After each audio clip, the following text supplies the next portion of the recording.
Hello everyone, welcome to our channel. आपके प्यार और सपोर्ट की वजह से आज हम 10,000 सब्सक्राइबर्स के मार्क पे पहुंच गए हैं, तो थैंक यू सो मच। और मैं होप करती हूँ आपका ये प्यार और सपोर्ट हमारे लिए आगे भी बना रहेगा। और जो हमारा मोटो है, शॉर्ट और सिंपल तरीके से स्टॉक्स को एनालिसिस करने का और आपके पास ये प्रॉपर एनालिसिस पहुँचाने का, वो हम कंटिन्यूसली करते रहेंगे। सो मैं फिर से आप लोगों को दिल से धन्यवाद बोलना चाहूँगी और मैं होप करती हूँ आप अपने लाइक्स और कमेंट्स के साथ हमें ऐसे ही एनकरेज करते रहेंगे रोज़ वीडियो बनाने के लिए। चलिए वीडियो में आगे बढ़ते हैं और बात करते हैं हमारे वीकली ब्रेकआउट स्टॉक्स के बारे में। आज का हमारा पहला स्टॉक है बजाज ऑटो। ये स्टॉक को हमने पहले भी एक बार डिस्कस किया था 5 जून को, जब स्टॉक 9,380 के लेवल से ब्रेकआउट किया था और हमारा पहला टारगेट 10,040 के लेवल पे था। और आप देख सकते हैं स्टॉक में हमारे डिस्कशन के बाद जो पहला टारगेट था वो तो अचीव हो गया था, लेकिन उसके बाद से स्टॉक कंटिन्यूसली इसी लेवल पे कंसोलिडेट कर रहा था। और आज फाइनली स्टॉक में हमें एक अच्छा मूवमेंट देखने को मिला है, इसलिए हम स्टॉक को अभी डिस्कस कर रहे हैं। पहले हम स्टॉक को वीकली टाइम फ्रेम में देखेंगे। वीकली टाइम फ्रेम में हम देख सकते हैं स्टॉक कंटिन्यूसली यहाँ पे एक राउंडिंग बॉटम जैसा पैटर्न बना के कंसोलिडेट कर रहा था और इस पैटर्न से हमें स्टॉक में इस हफ्ते एक स्ट्रॉन्ग ब्रेकआउट देखने को मिला है। यहाँ पे हम ये भी देख सकते हैं कि वॉल्यूम एक्युमुलेशन धीरे धीरे हो रहा है और RSI भी अभी 60 प्लस ही चल रहा है कंटिन्यूसली। चलिए स्टॉक को डेली टाइम फ्रेम में देखते हैं। डेली टाइम फ्रेम में हम नोटिस कर सकते हैं एक स्ट्रॉन्ग ब्रेकआउट हमें 10,040 के लेवल से आज देखने को मिला है और स्टॉक में आज करीब 5% का मूवमेंट आया है। यहाँ पे हम देख सकते हैं वॉल्यूम राइजिंग भी है और आज काफ़ी अच्छा वॉल्यूम हमें ट्रेड होता हुआ दिखा है। RSI भी एक शार्प अपमूव दिया है 60 के लेवल से। सो स्टॉक में मेरे हिसाब से एक अच्छा अपमूव और आगे मिल सकता है। तो स्टॉक में अगर थोड़ा सा डिप आता है, मान लीजिए स्टॉक इस लेवल से थोड़ा सा डिप में आता है करीब 10,000 के आसपास, तो हम स्टॉक में एक एंट्री प्लान कर सकते हैं। अभी अगर आपका थोड़ा लॉन्ग टर्म का नज़रिया है, आप थोड़ा पोजिशनल होल्ड करना चाहते हैं, आप चाहें तो हाई ब्रेक पे भी अपना एंट्री प्लान कर सकते हैं, क्योंकि यहाँ पे टारगेट जो है वो काफ़ी अच्छे मिलने वाले हैं। तो टारगेट के लिए हम ये कंसोलिडेशन जोन का डेप्थ को कंसिडर करेंगे और इसको पुट करेंगे रेजिस्टेंस के ऊपर। तो हमें हमारा जो टारगेट मिलेगा 10,900 के आसपास का। तो अगर डिप में स्टॉक हमें मिलता है तो हमारा जो पहला टारगेट रहेगा वो 10,400 के आसपास का रहेगा और हमारा जो दूसरा टारगेट है वो हमें 10,900 के लेवल पे मिल सकता है। नेक्स्ट स्टॉक है BEPL, Bhansali engineering polymers limited. ये स्टॉक को हमें सजेस्ट किया है नसीर रहमान जी ने। Thank you so much sir आपके सजेशन के लिए।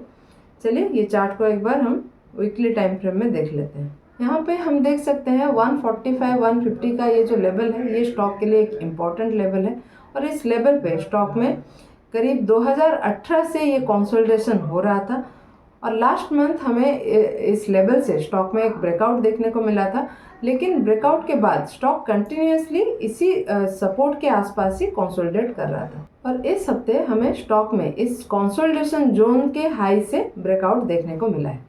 चलिए स्टॉक को डेली टाइम फ्रेम में देखते हैं। तो यहाँ पे हम अगर एक जोन ड्रॉ करें इस लेवल पे, तो ये जो 155-160 का लेवल है ये स्टॉक के लिए एक रिसेंट रेजिस्टेंस की तरह बन रहा था और इस रेजिस्टेंस के लेवल से स्टॉक में हमें कल ब्रेकआउट देखने को मिला है और आज स्टॉक में हमें फिर से 2.96% का अपमूव देखने को मिला है। और आप देख सकते हैं इन 2 दिनों में वॉल्यूम काफ़ी अच्छा आया है और RSI भी 60 से सपोर्ट लेके अपमूव कर रहा है।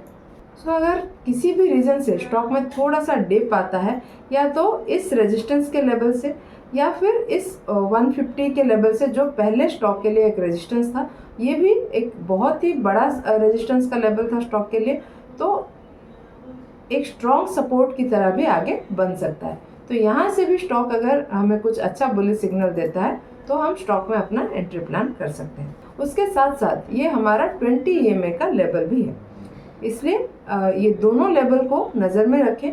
अगर कुछ सुइटेबल सेटअप हमें दिखता है तो हम यहाँ पे अपना ट्रेड प्लान कर सकते हैं।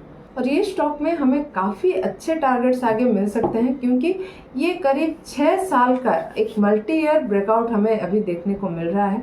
तो अगर यहाँ पे टारगेट्स में निकालूँ तो पहला टारगेट तो हमारा बनेगा ये छोटे कंसोलिडेशन जोन का।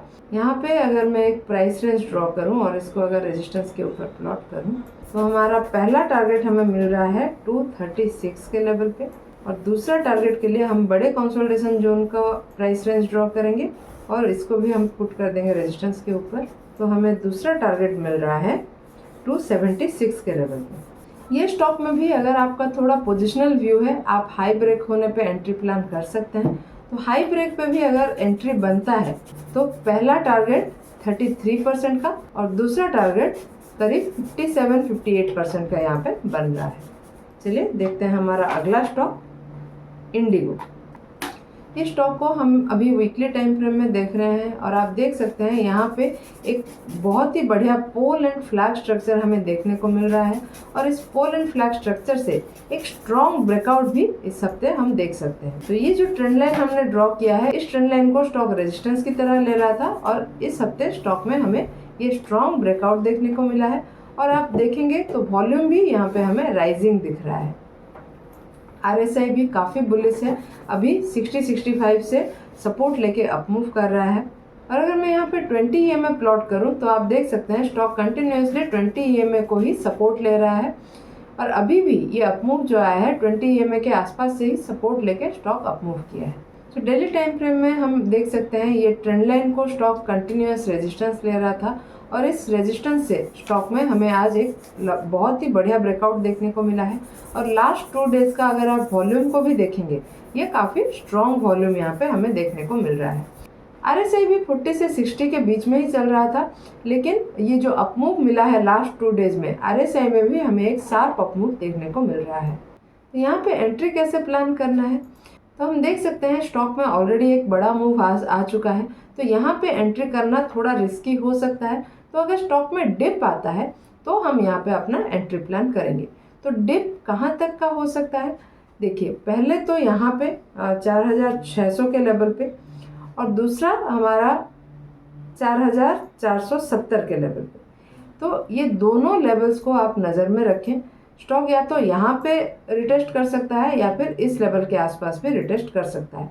तो दोनों ही लेवल पे कहीं पे भी हमें अगर कुछ बुलिश सिग्नल मिलता है तो हम यहाँ पे अपना एंट्री प्लान कर सकते हैं। लेकिन ये भी ध्यान में रखें, ये हमारी तरफ से कोई भी बाइंग या सेलिंग का सजेशन नहीं है। आपको अगर कोई भी स्टॉक में अपना एंट्री प्लान करना है तो प्रॉपर एनालिसिस के साथ करें या फिर अपने फाइनेंशियल एडवाइज़र की सलाह से।